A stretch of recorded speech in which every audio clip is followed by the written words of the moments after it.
Hello everyone, how are you all doing? I hope you all are happy, healthy, and doing well in your life. In today's video, I want to show you something. Recently, I have this idli maker and I am going to use it as an object speaking English practice by describing it. And if you are the someone who wants to do speaking English practice at home and you are confused from where I should start, how I should start, I don't know any sentence, then this video is going to be very useful for you.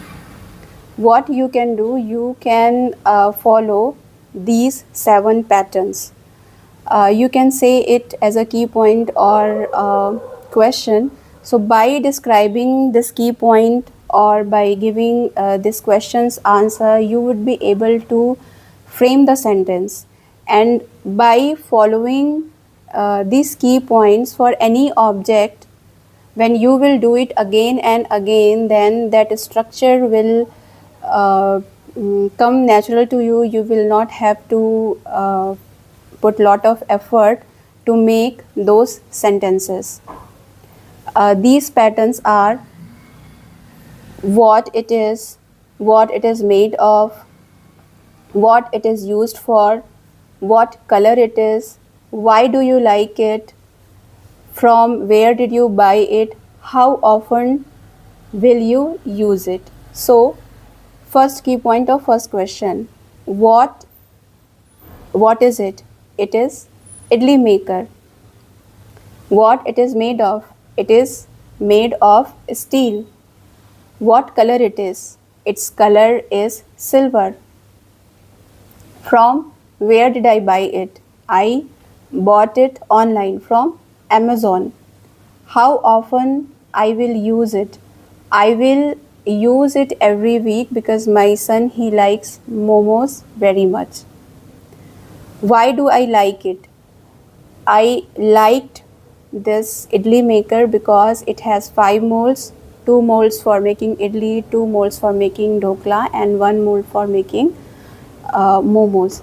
So here in this steamer, I can steam vegetables or prepare other steam dishes as well.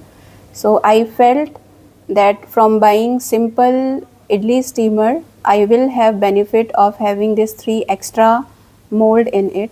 So that is the reason I liked this steamer. And the last question is what it is used for. So I have already given this question's answer, that it is used for making idli, dhokla and momos. So didn't you feel it easy by describing through key points? It is very easy to describe any objects. Do you remember in school time our teacher used to suggest us for long essays that we should not remember it word to word. Instead, we should make some key points. We should remember those key points. When we will explain those key points, we would be able to explain the whole essay very well and we will be able to remember it for very long. So same concept I am applying here. I have made some key points. I will remember those key points and I will use that pattern for every object. When we do something again and again, then it comes natural to us. When we will follow the same pattern for describing any object, the sentence structure will come natural to us and we will not have to put a lot of effort. So after finishing this video, just pick up any object and through these key points or by giving this question's answer, describe any object. It could be anything. See you very soon in the next video. Till then, keep it simple, practice every day and enjoy your English journey. Thank you for watching.